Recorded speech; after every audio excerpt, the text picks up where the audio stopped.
Welcome. Now we'll discuss energy audit instruments.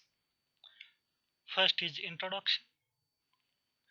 Energy audit is the process which ensures efficient use of different form of energy. In energy audit, the energy use is observed, then the various parameters are measured of system. The systems are analyzed to find the scope of energy saving. Then various measures are recommended or taken to save the energy.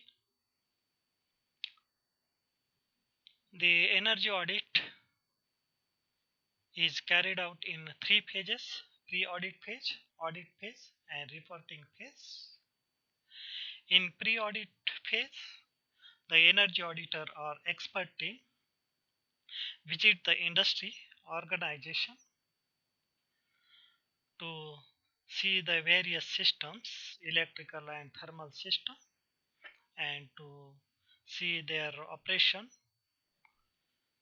And during pre-audit visit, the energy auditor or expert team take the walk through the plant or organization and observe the all thermal and electrical system and their operation and try to find out the energy saving opportunities,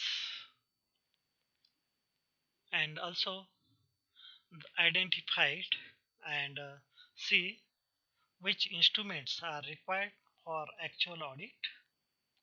After visit, the energy audit and expert team discuss with management and decide the procedure for actual energy audit. And the energy audit and auditor and expert team make the preparation for actual audit by visiting before audit. In audit phase, the energy auditor uh, measures and notes all parameters of thermal and electrical systems in the plant and organization, and also monitor the few parameters, and from the measure data and the monitored and observed data, the auditor analyze the system and identify the scope of energy saving and identify the measures to be taken in that particular system to improve energy efficiency.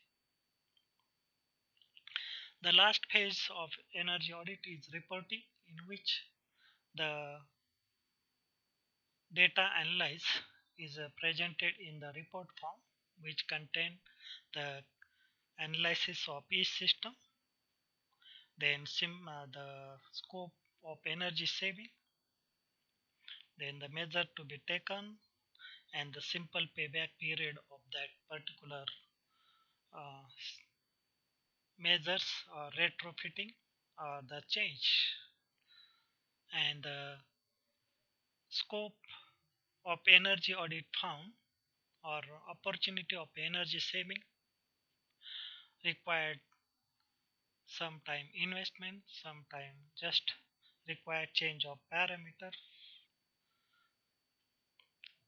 And after energy audit, the auditor or expert team need to take follow to ensure the outcomes of energy audit.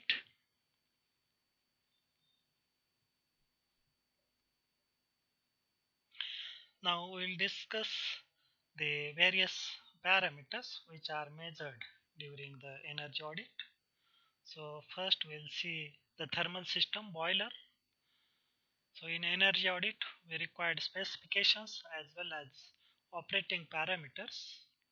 So in case of boiler, the parameter noted or measured steam rate, pressure, type of boiler, then draught, temperature, feed water temperature, then parameters of fuel is also required for analyzing boiler, type of fuel, then its calorific value, then composition of fuel, fuel consumed by the boiler in particular time, temperature of fuel.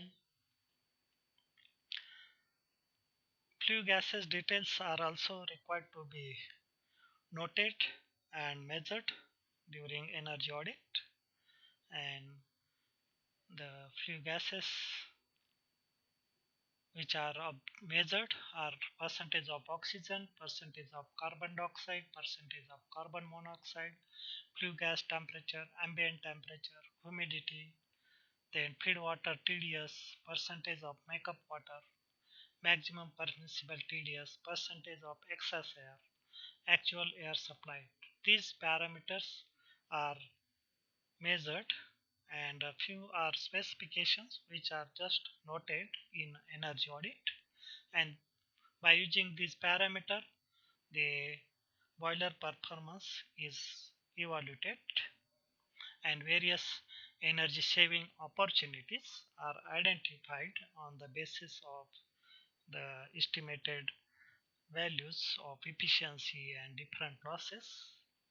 Then we have another system is compressor, and these are the specification and observations which include cylinder bore, cylinder stroke, speed, number of cylinder, free air deliver or compressor capacity. For determining uh, compressor capacity, we also require intake pressure, delivery pressure, then pressure ratio, and to determine capacity of the compressor in operation and to ensure leakage, we need a time on load in minute and time on unload, then cut in pressure, cut out pressure, the reserve capacity, then single acting, double acting. Electric motor is a main prime mover used in various machineries. So in energy audit, the parameters related to electric motor are measured, and these are voltage, current, power, then phase, single phase, three phase motor, then speed of the motor, then type synchronous or induction motor, then make is also noted. Now we'll see one case study of boiler of 10 ton per hour capacity, pressure is 10.5, type is fire tube package and 3 pass boiler, and the make is Thermax model Combo Max. Measurement case study: dry bulb temperature dBT of air 33 degrees Celsius, wet bulb temperature WBT of air 25 degrees Celsius, fuel flow rate 482.25 kg per hour, fuel temperature 120 degrees Celsius, feed water flow rate 6500 kg per hour, feed water temperature 66 degrees Celsius, steam flow rate 6500 kg per hour, steam temperature 180 degrees Celsius, steam pressure 9.9 kg per centimeter square, flue gas temperature 220 degrees Celsius, O2 in flue gas 3.2%. From the recorded data, boiler performance efficiency is determined by direct method and indirect method. Direct method is simply output upon input, and which is 77.41%. In indirect method, the efficiency is determined by subtracting all losses from input. Input is 100% minus various losses. To determine losses, the ultimate analysis of fuel is required, which is given here. Then calorific value of fuel is 10,500 kilocalorie per kg. The various losses estimated in this case study: heat loss due to dry flue gases 9.33%, heat loss due to water formed from H2 from fuel L2 6.9%, heat loss due to moisture in fuel L3 0.0233%, heat loss due to moisture in air 0.3%, heat loss due to radiation and convection 1.9%, unaccounted heat loss L6 1.9%. So boiler efficiency is determined by subtracting various losses from input 100, and the efficiency is 77.4%. The advantage of indirect method is that it gives various losses. From that we can identify the scope for energy saving. Suppose the excess air is supplied is more, then we are getting more heat losses due to dry flue gases, and these losses should be 6 to 7%, but air is 9.33%. So excess air is more, which also increases other losses. So indirect method is useful to identify the energy saving potential. This is typical Sankey diagram which shows the energy input 100% to the boiler, how it is distributed. 77.4% is converted into is full output, and other are losses. To carry out energy audit, various calibrated instruments are required, and the instruments required are power logger or power analyzer, which is used to measure all electrical parameters, then clamp meter, multimeter for measuring electrical parameters, then sensors, thermocouples, infrared thermometers for measuring temperature, then combustion analyzer for measuring the composition of exhaust flue gases, then digital tachometer for measuring speed, digital multimeter for measuring voltage, current, resistance, power, digital lux meter to measure lux luminance, flow meter for measuring flow. First we will discuss electrical measuring instrument, and typically instruments used are power analyzer, multimeter, clamp meter. Power analyzer is the instrument which gives or which is used for measuring all type of parameters, and the electrical parameters to be measured are kVA, total power, kilowatt, active power, power factor, frequency in hertz, then reactive power kVAR, current in amps and volts. In addition, some of these instruments also measure harmonics.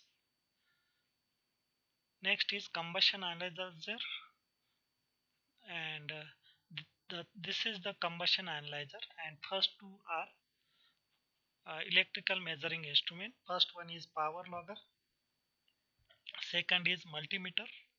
Combustion analyzer instrument has inbuilt chemical cells which measure various gases such as O2, CO, NX, SOX from the flue gases. So this analyzer is useful for analysis of flue gases. Fuel efficiency monitor. This measures oxygen and temperature of the flue gas. Calorific values of common fuels are fed into the microprocessor, which calculate the combustion efficiency by selecting fuel. Then contact thermometer. These are thermocouples which measure, for example, flue gas, hot air, hot water temperature by insertion of probe into the steam. Infrared thermometer. This is non-contact type of measurement. which when directed at the heat source directly gives the temperature readout. This instrument is useful for measuring hotspots in furnaces surface temperature, and it uses the infrared radiations. When we are measuring temperature, infrared radiations are incident on the surface whose temperature we want to measure, and this is very useful for measuring the temperature of very hot surfaces or in the fire, because it is non-contact type and we can measure from a distance where the temperature is not too high. Pitot tube and manometer or anemometer. Pitot tube and manometers are used for air velocity in depths, are used for flow rate of water. And we have another is anemometer, which consisting of turbine and meter. Turbine is held in a flow and it rotates, and that meter gives the speed at which the rotor rotates.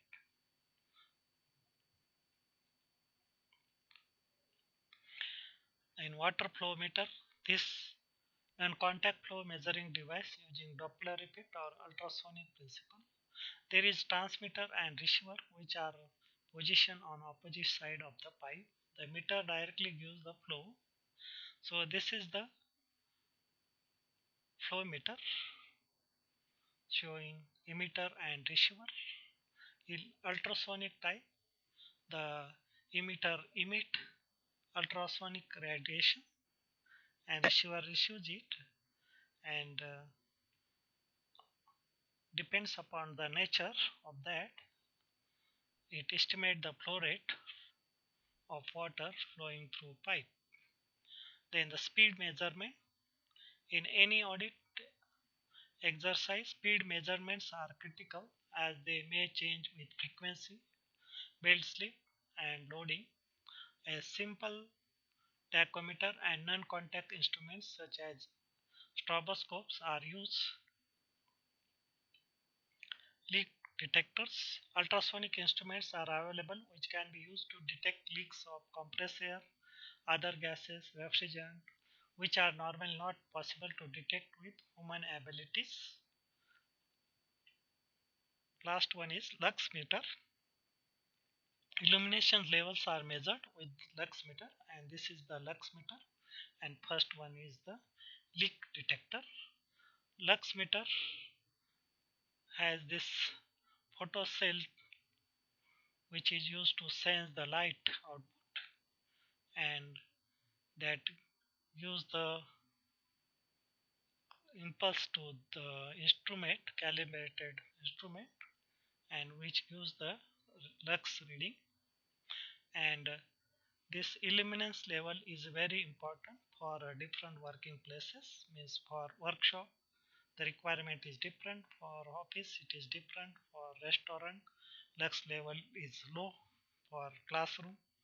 And by using this lux meter we can measure the illuminance level in different places. So in audit this is very useful instrument. So in this video we have discussed the introduction of energy audit, then the parameter to be measured in energy audit in a boiler, compressor, electric motor. Then we have discussed the case study of boiler. Then we have discussed the various type of electrical measuring instrument. Then combustion analyzer. Then we have discussed the flow measuring devices, velocity measuring devices. Thank you. If you have any query, mail me on sdbarhate@kkwac.edu.in.